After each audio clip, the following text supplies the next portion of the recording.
And so we will make this recording available to Kojiko and to the YouTube that Peter will set us up for later. But Peter has babysitting duties and unable to attend today.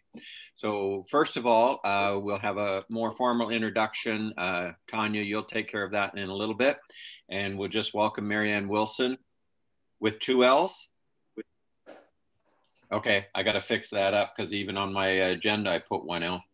And as usual, we'll start with happy thoughts. And because I have the floor right now, I'd sent out an email a little bit earlier to, whoops, hang on a second. Somebody's trying to come in that I don't know. A little bit earlier, and the Chatham Christian School has sent us a list of 5 people that are making application for the situation where we're going to award a $250 bursary to 5 students in 5 high schools, possibly for the next 4 years, depending on how our vote goes today. And I was quite enjoying last night. I took a copy of the first application, which came from Joya Greco. And if a lot of people don't know, this will be Denise's daughter. So Denise had absolutely no idea.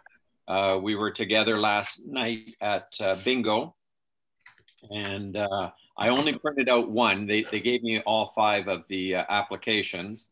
I printed out just Joya's and took it along with me to bingo. And I've forwarded it, all of them to the board, and I included Karen Kirkwood White because a little talk we had, and we thought we would ask for the submissions to come in with what they think of Chatham-Kent, as well as what sort of volunteers issues they've done. So all 5 of these students have sent it in, but the fun last night was watching Denise just thrilled to death that her daughter had made an application, not having any idea that her daughter had made an application. And then the fact that she could read what I had given her, she was very happy last night that her daughter had made the application. And that was a lot of fun for me. Just, I felt like a very happy great uncle or something like that. So any other happy thoughts as we move forward here? Karen? Yeah, I think it's very timely today with our special guest that on Monday night at council, we have approved a diversity, equity, and inclusion strategy that we'll be embarking on. And there is a further notice of motion coming forward at our next council meeting to have our own council members go through some educational development. So I am extremely happy about that. That's good news. Rick Badnarik. Just a couple of quick items from the 100 committee. I gave this at the Zoom for them, so I'm not going to cover too much, but there's several things that keep coming up in the early meetings and continued for the last 99 years. And one of them is attention to attendance. And this is the attendance record. I'm not sure you can get an idea here from all written out. And the first entries are for October 12th, 1921. And this particular meeting was actually the first regular meeting of the club after it got approval that it was part of Rotary International. But attendance was started a lot earlier. Now, I'm going to just quickly sedge into one other item here that we'll get into more detail maybe a month from now. And that's the another tradition, and that's nicknames. And club runner got that up front. And that on the first regular meeting, of course, everything in this is very official because we're dealing with charities and that type of thing. But absent members on the first regular meeting were Stratton, Orton, Fred Wood, and Jack Fox. So very casual in that. And I remember reading the original handwritten, this is all transcription, original written one where you had to go through quite a few meetings before you found out what committee Smiths first name actually was. One more, and that's a couple of guests that we had in 2005, 2006. Ann Coulter, she's, what is she here? Anybody remember? Public health officer for Chatham-Kent, and warns of possible flu pandemic. And the major outbreak areas may be called upon to serve as temporary morgues, and the Kinsman Auditorium will be used as a modified hospital for those who are not as sick. And followed by a year later by Dr. David Coble talking about the same thing. He says, disease inevitable, he says. Well, kind of interesting from his 15 years ago predictions. That's all. Thank you, Rick. And we'll keep Rick coming as a weekly event with information on our 100 years. And I'll move forward. Any other happy motions or happy thoughts? We'll go first to Allison and then to Andy. I just saw online today that the hummingbirds are almost here. If anyone has a hummingbird, it looks like they were stopped at the border for customs. The map that I saw. I thought it was 6 inches of snow. That could be as well. But the map that I looked at, I've been refreshing it, perhaps a little obsessively the last couple of days, and it seems like they are almost here. Yeah, so clean out those feeders and get them ready because they're going to be hungry after their long journey. And I heard there's a Baltimore Oriole running around Blenheim already. So. Oh, perfect. I had to get my oranges out too. Thanks for the tip. Andy Watson. Yeah, I'm isolated like everybody else these days. And last night when I was watching the Windsor News, the item that caught my attention was the fact that the International Harvester property had been sold. Oh. I know nothing about it, and maybe if anybody knows anything about it, I'd love to know what's going to happen. Maybe some people know and can't tell us, but I found that very interesting. Well, and next week we have somebody from planning that might be able to help us out a little bit, so we'll see how that goes. But yeah, I'd heard that news too, Andy. Last call on happy thoughts. Okay, so moving forward, we just once again during this month, our birthdays are with us today. We have Andy Watson and Diane McGuigan. So as always, happy birthday for the month. Andy, we're really stretching it for you because yours was back on April 1. Mm-hmm. And our club anniversaries with us today, we have Tom Story, Gordon Jane Fry, Ed Robbins, Jennifer and Tony Hill. So congratulations to all for your anniversaries. And let me see. So at this time, I'm going to call upon Tanya if she will introduce our guest speaker. I would love to. So it's my pleasure to introduce our guest speaker today. I've actually known Marianne Willson for many years, off and on. Your daughter and my oldest son went to school together way back. So. But I just want to introduce her. She is a tireless advocate for the LGBTQ+ community, working to promote inclusiveness, equality, and social justice. Marianne is an active member of the Chatham-Kent Gay Pride Association, is currently chair of the board of directors, and he's joined us today. We invited her to update us on recent developments at CK Pride. Thank you, Marianne. Thank you very much. I appreciate that. And thank you so much to everybody who invited me to participate today. I have just a very brief, quick PowerPoint presentation, which I'll share with you. And then I'll close with a video. So, and then if you have questions for me, you're welcome to ask them. And I'm pleased to answer them as I can.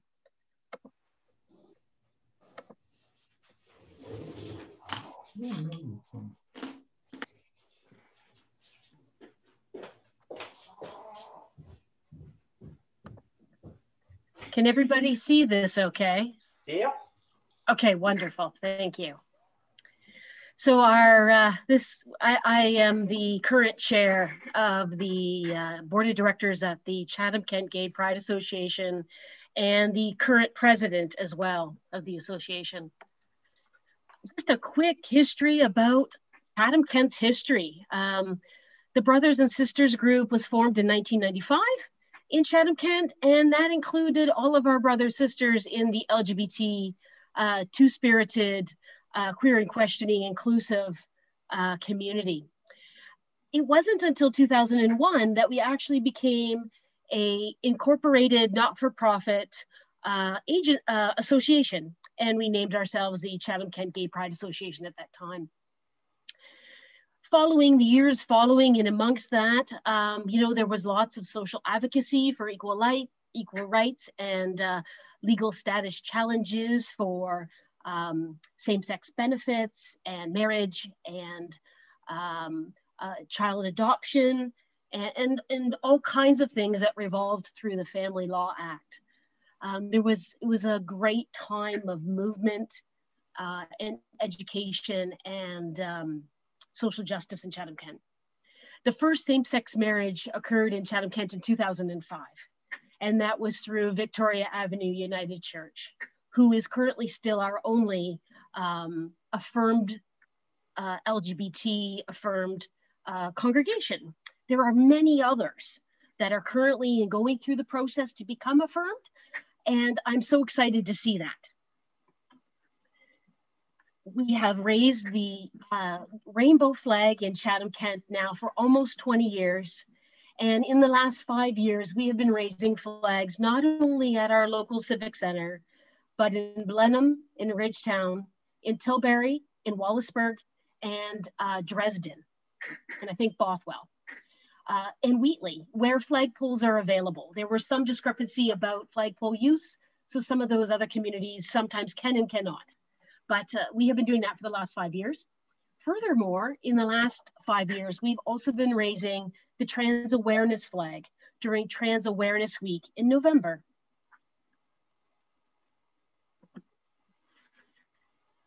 The first rainbow sidewalk in Chatham-Kent was brought forward by the GSA youth of our high schools with some advocates on their behalf, and was approved by the Chatham-Kent Municipal Council in November of 2017. This rainbow sidewalk was actually installed next to the theater, between the Friends Lounge and the theater, for the Pride opening of 2018, and it was dedicated at that time.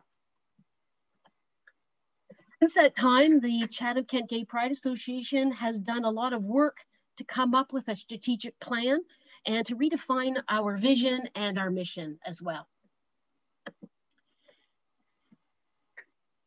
Further to that, we have a very much a three-pronged approach of people, of places, and of profile in the community that we are gearing our work towards now. Pride in Chatham-Kent has never been bigger than it was in 2018 and 2019, when we applied for and were approved for our first large parade in downtown King Street. And we had 400 people participate in the parade, and we found that we had almost 2,000 people participate in the Pride in the Park following the parade. Since that time, a gentleman by the name of Bill Brokenshire, who is originally from Chatham-Kent and moved to Toronto as a young gay man to teach, recognized that he wanted to leave a legacy for this community. And within his estate, he established a trust fund for the Chatham-Kent Gay Pride Association to create the ability for us to develop a community center. This community center will be called Bill's Place, and it will be created at 48 Center Street. For those of you who are not familiar with this, this is the old Dave Van Kestren's office that is behind the bus station. So in coming up with what are we going to do with this building for Bill's Place, I was able to meet with Bill Brokenshire a few times before his death to understand his vision, to understand what he wanted the money used for, what he envisioned Chatham-Kent to be. And we divided it into two things: actions from the heart, the things that will touch the hearts of not only the LGBT community, but those of our friends, our families, our allies, our community partners, the businesses, tourism, all of these things that are what we know is Chatham-Kent. And these are some of the ideas that have come forward from the community, from our strategic planning conversations. Things like out of the closet programs, because for trans people who are in the early stages of transition, they find it uncomfortable to find clothing, to be able to properly identify themselves and feel safe and comfortable and known in the proper clothing of their gender identity. And so we're looking to provide some sort of program for that where people can come and access that. Items that aren't available in the community at all for trans people, like binders, which need to be made accessible, especially for our younger people who maybe do not have the support of their families. A peer mentorship program, which has been ongoing throughout the years through CK Pride, but more of a formal program where people can come to Bill's Place and in fact have that ability to meet new members of the community, to be connected to other people like them, to find supports, not only in peers of their age, but for mentoring from adults that have been in the community and have the ability to navigate those questions for them effectively. Youth activities, we know there's lots of programs already available. We're not looking to duplicate these things. However, there is some challenges that the organizers of those current facilities and programmings have expressed to us, where they're working through some policy changes for diversity, inclusivity, and equity, but certainly are at the beginning of that process. And as a result, some of the LGBT community hasn't felt safe to access those resources.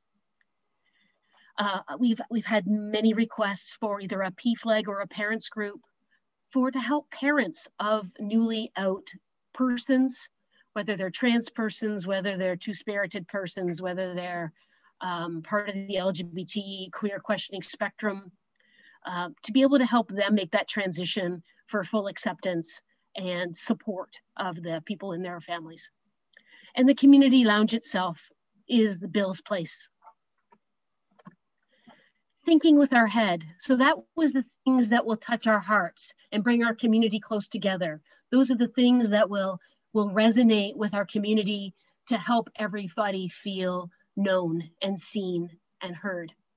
Thinking with our head is all about how do we embrace all of our community partners and network with all the other great professional groups that exist in the community that already have programming in place, but maybe just need some assistance for members from our community to be able to approach them in maybe a peer mentored way and maybe a soft handoff introduction so that they can feel assured that that relationship with those existing supports does feel safe and is supported by the people at CK Pride. And we've heard lots from our community partners that say, that's it. That's exactly what we need. Because we see that we have a large group of population that will be served, but they just don't feel safe to walk through our door. And we recognize we need to change our policies and how we present ourselves to the community so that we can embrace and do the hard work up front it takes to be inclusive and equitable. And we're just at the very beginning of starting a speaker series where people have come to us and say, I want to record my story. I want to record my history so that it can be preserved, so that we can have it for future generations, so that the people of the people in the community that are coming into their senior years can speak about what it was like when they were teenagers in Chatham-Kent, and they can express the wonder and joy of how we've come to today. And we're starting to gather those now, and are working with a national historical pride association that's doing a federal project as well to gather those stories, and we're working with them on that. So I would like to share with you this video.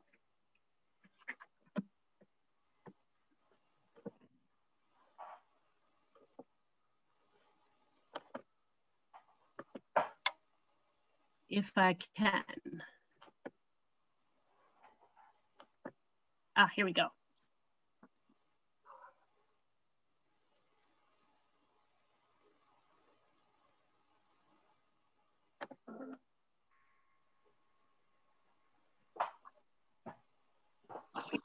Can you hear it?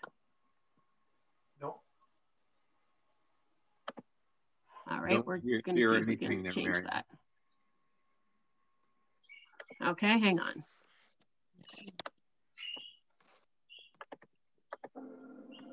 Can you hear it? Can you hear it now? I hear something, but I don't see anything. Okay.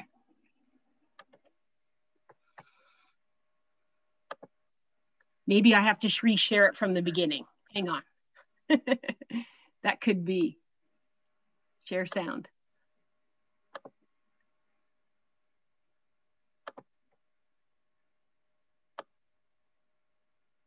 Can you see it now?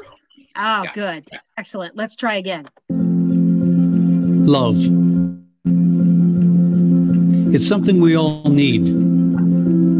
A universal language we all speak. When something divides us, love is what brings us together. We are proud to choose love. To share it, cultivate it,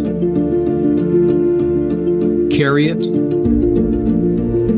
nurture it, display it.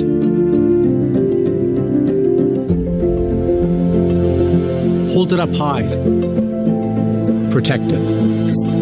All love is equal. And when love wins, Chatham-Kent wins.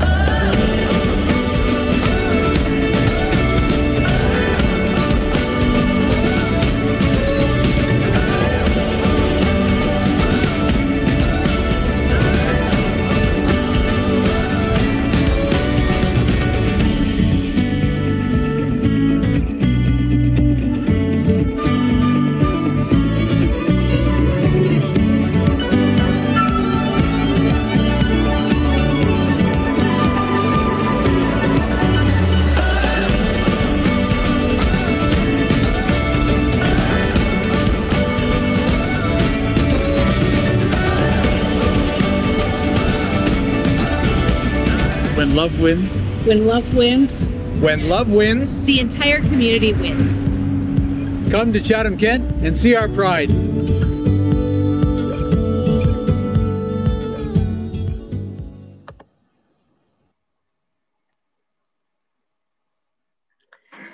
So hopefully you had the volume on that. Thank you. That video we released about a month ago. It's available for you to share off any of your Facebook groups, or I can send it to you in an email link. It was funded through Fierté Canada Pride, the Canadian government, and our Tourism Council from Canada. We applied for some funding back last fall, and we were lucky recipients of that funding to create this video. And it will be circulated throughout Southern Ontario by Fierté Canada Pride. To highlight all the great things that Chatham-Kent is. I'll take any questions if you have any. Any questions, if you can raise your hand, and we'll pull them in one or two at a time. I'm going to start with Jennifer and then Allison. Do you do any work with the long-term care? Because it's a problem with people who are gay. In the setting of the homes? I can answer that. Yes, thank you for the question. So the answer is we are very much at the beginning of that. CK Pride is sitting on the Chatham-Kent Ontario Health Team's working group for diversity and equity. And part of CK Pride having representation on that group is to provide recommendations about changes that need to happen to all healthcare services and partners in providing greater equity and inclusion measures. And that has been brought up, and we are working with the Alzheimer's Society as well as long-term care homes to put together recommendations for training of staff, administration, and registration of those facilities. Thanks, Marianne. And Allison? Marianne, that was a great presentation. Thanks for sharing that with us. Can you give us a sense of how important that bequest is from Bill? Like what it means to the organization? Yes, for sure. Thank you, Allison. The bequest is a phenomenal step for Chatham-Kent. It's a phenomenal step for CK Pride.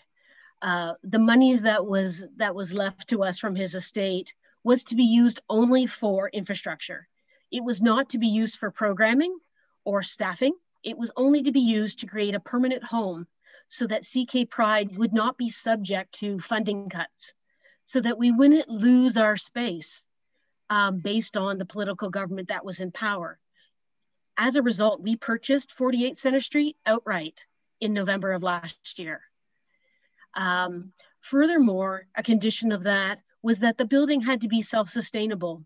So we're currently partnered with Junctura Group Construction, who are renovating the entire second floor to provide residential apartments that will provide the funding to keep that space individually funded without any taxpayer dollars at all, and continue to keep the doors open on that facility.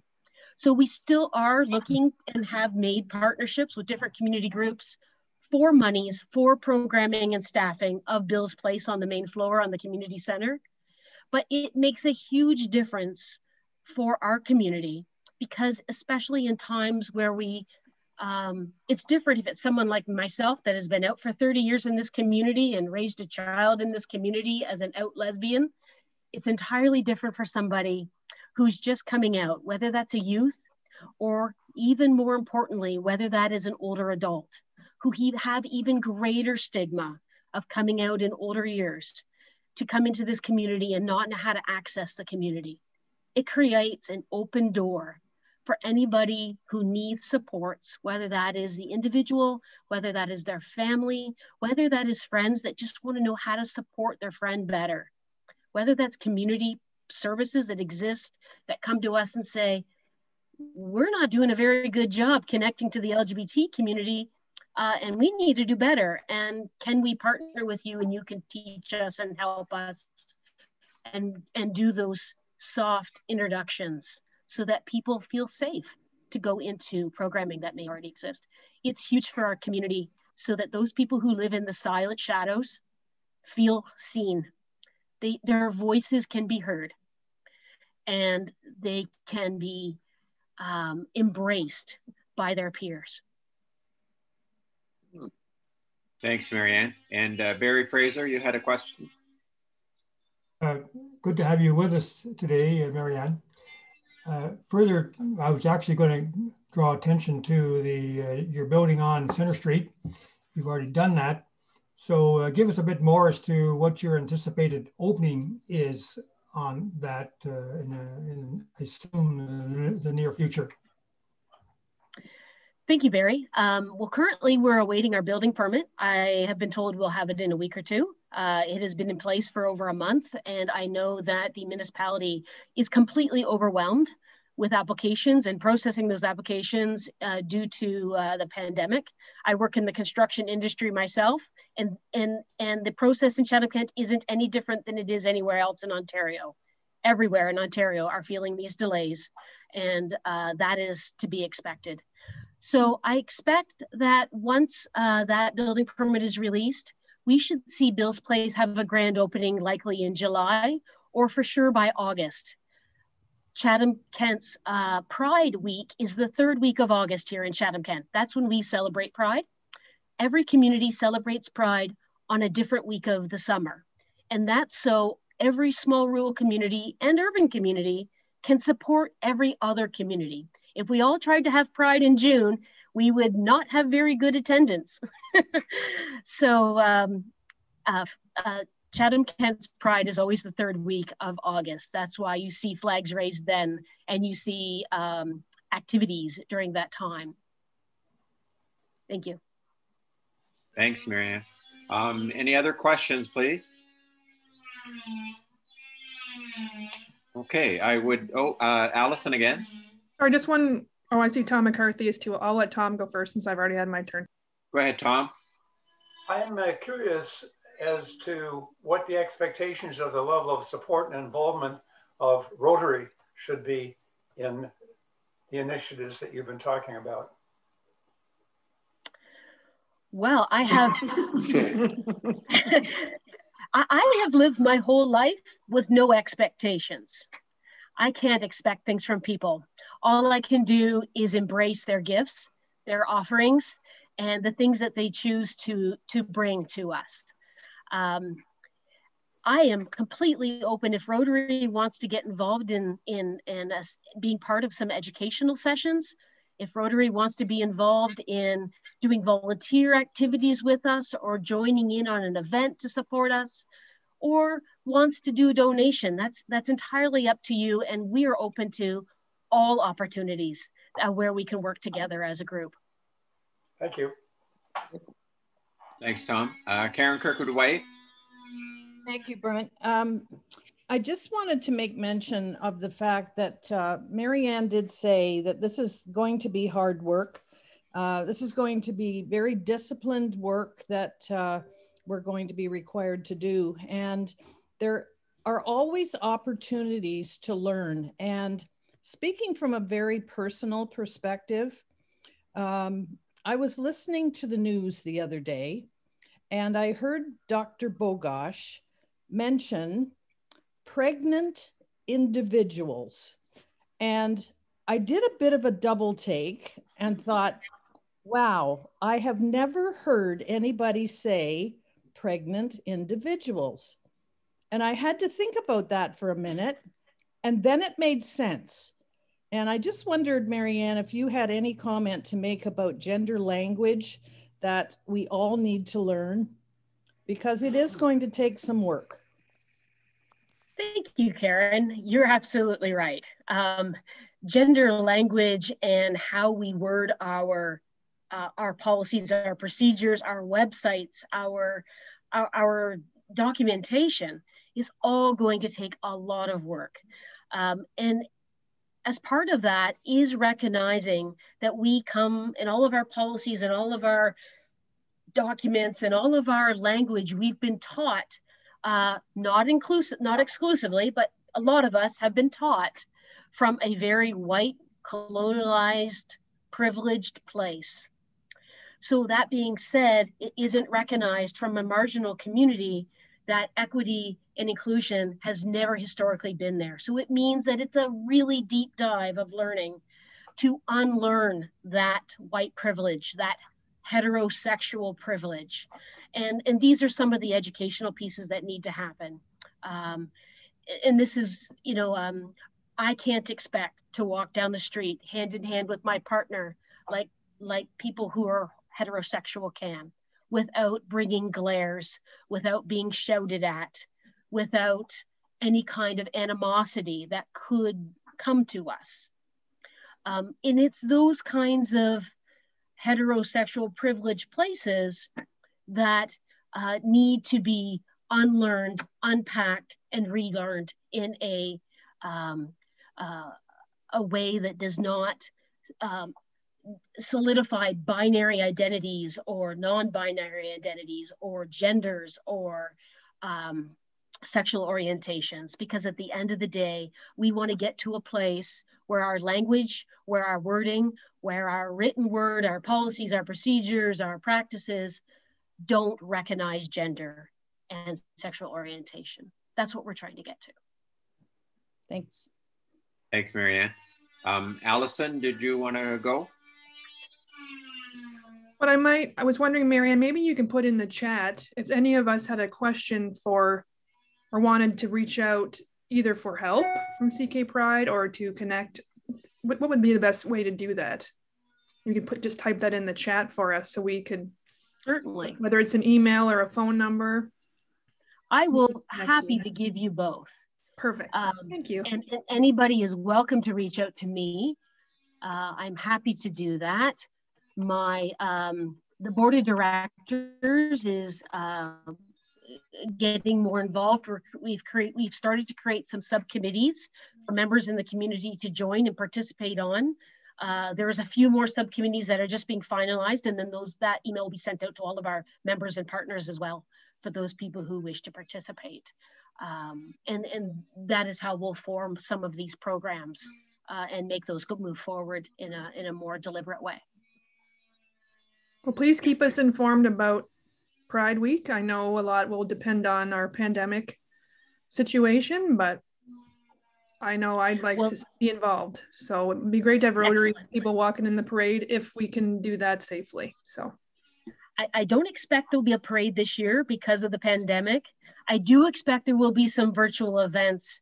The Municipality of Chatham-Kent Community Partnership Fund has granted us monies to create some virtual Pride events this year. So we're definitely going to look there to start. Great. Karen Kirkwood-White, please. Sorry, one more question. Marianne, are allies allowed to participate on board and committees of CK Pride? Absolutely. Absolutely. And even though we need to have some people in the seats that are part of the identified LGBT community, we also need to have those community partners and those allies sit in those seats that can bring their expertise and leadership and their connections in the community so that we can move the important work forward. Absolutely. Thanks. Anyone else with a question? Okay, I don't see any more at this time. I'll just advise. Whoop. Sorry, were you motioning something there, Karen? Was I missing it? I was pointing at Barry. He had his hand up. Oh, he's above you on my screen. Barry, go ahead. You need to unmute though, Barry.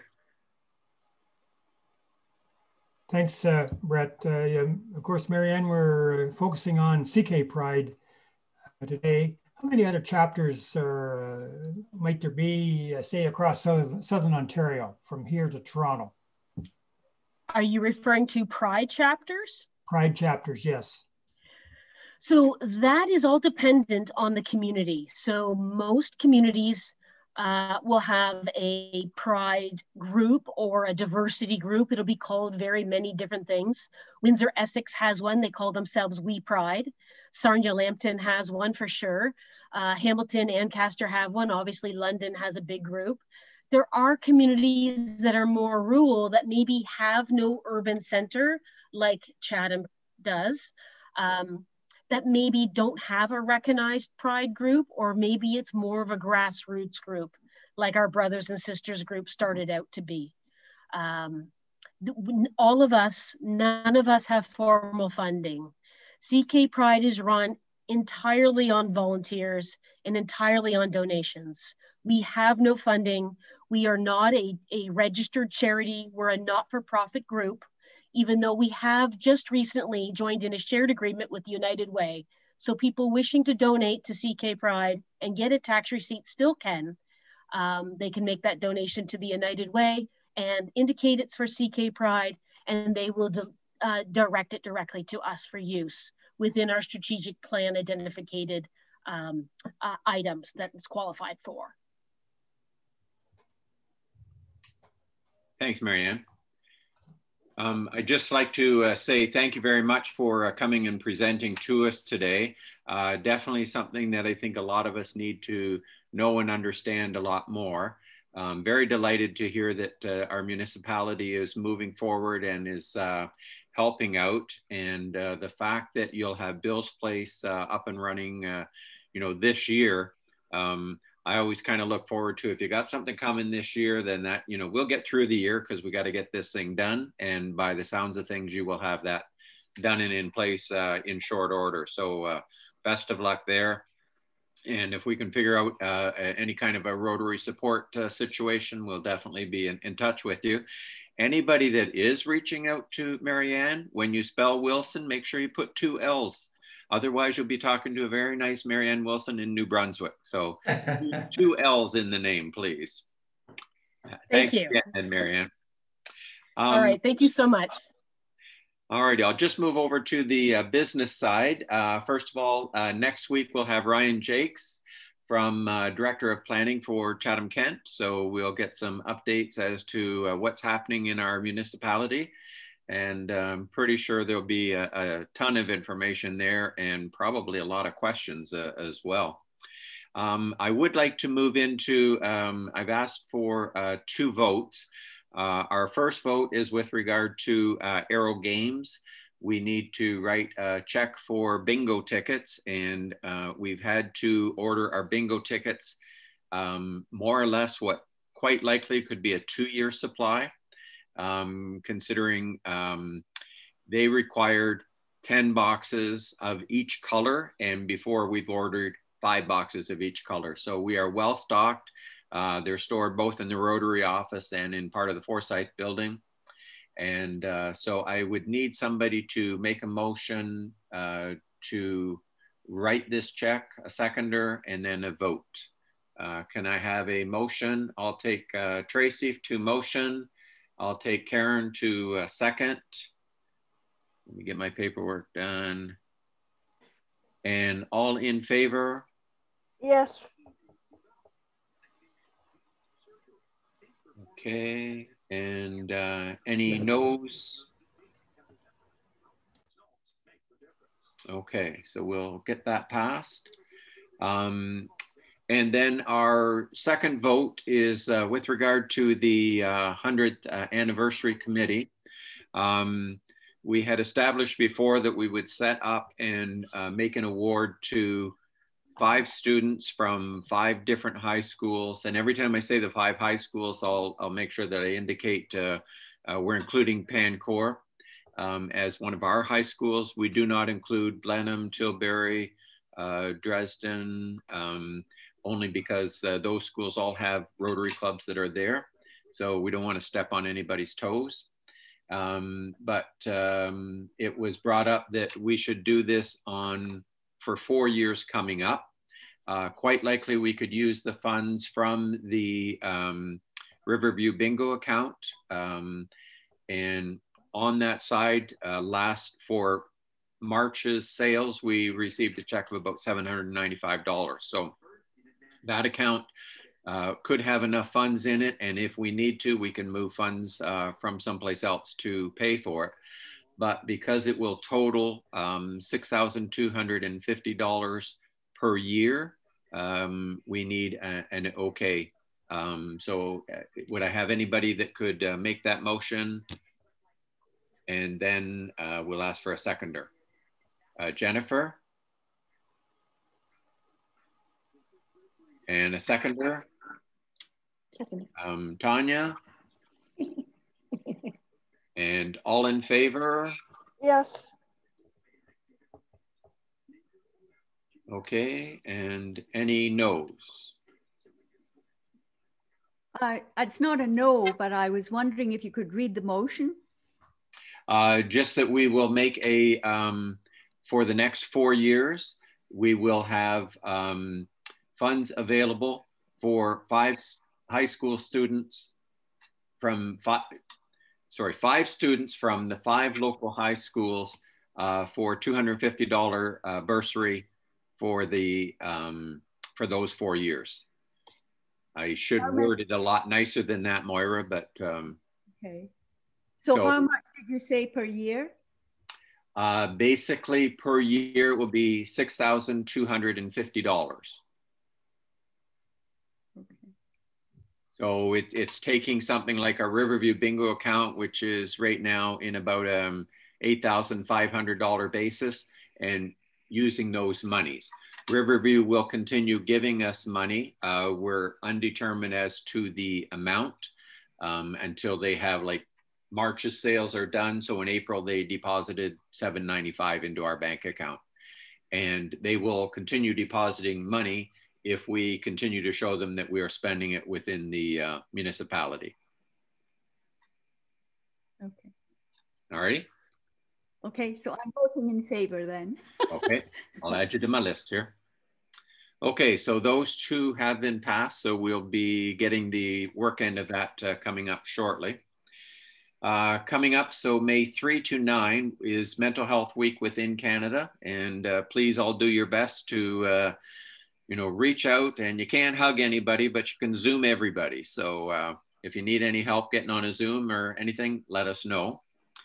April 24, we had to postpone our Great Lakes watershed cleanup and our CK pitch in. I'm moving that to May 22, which would be right over the lockdown as long as the lockdown is cleared. So right now we're going to look towards May 22. And at that point, we are trying to do some cleanups at the Rotary Park on Thames Street, as well as the Midwood Oxley Park and the Rotary Eco Trail. So, but we just had to figure we should, I didn't think we should be going out there and force, you know, 20 Rotarians showing up at a park and somebody say, we're on lockdown, why are you out there? So we'll just slide that to a little bit later time. The other events coming up for June will be the Ride, Don't Hide, or walk in my case, and raising funds for CMHA. Currently, we have a team of Barry, Karen, Denise, Brett, and my wife, Lynn. And so anybody else, if you just go on to Ride, Don't Hide, you'll be able to sign up. And if you don't, then we'll be looking for you to support those that do. And it's a virtual event, so but they're going to feature the Rotary Eco Trail in the first week and probably Rondo in the fourth week. And we just want to say thanks again to Tech Savvy. They came on board as a sponsor of Ride, Don't Hide, as well as all of the Rotary clubs within Chatham-Kent have gone together for a sponsorship. Okay, that is all I have for today. I don't know whether I got my mic off soon enough. It sounded like a dentist office behind me. They're doing some work in our kitchen, so I apologize. Anything else? Paul Watson, please. Yeah, I just have one very important question for Moira. When can we expect the asparagus to come out? A week on Friday, day before Mother's Day. No, I suppose a week on Saturday is the day before Mother's Day, but 2 days before Mother's Day. Thank you. We'll be looking for it. Will it be a drive-through, Moira? Yes, it'll be a drive-through. All right, best of luck on that. I know we were out at Lynn's brother's place yesterday and picked maybe 4 or 5 spears that were kind of ready, or at least my wife thought they were ready. Okay, that is it for today. Julia, if you would play us out, please. Everybody stay safe.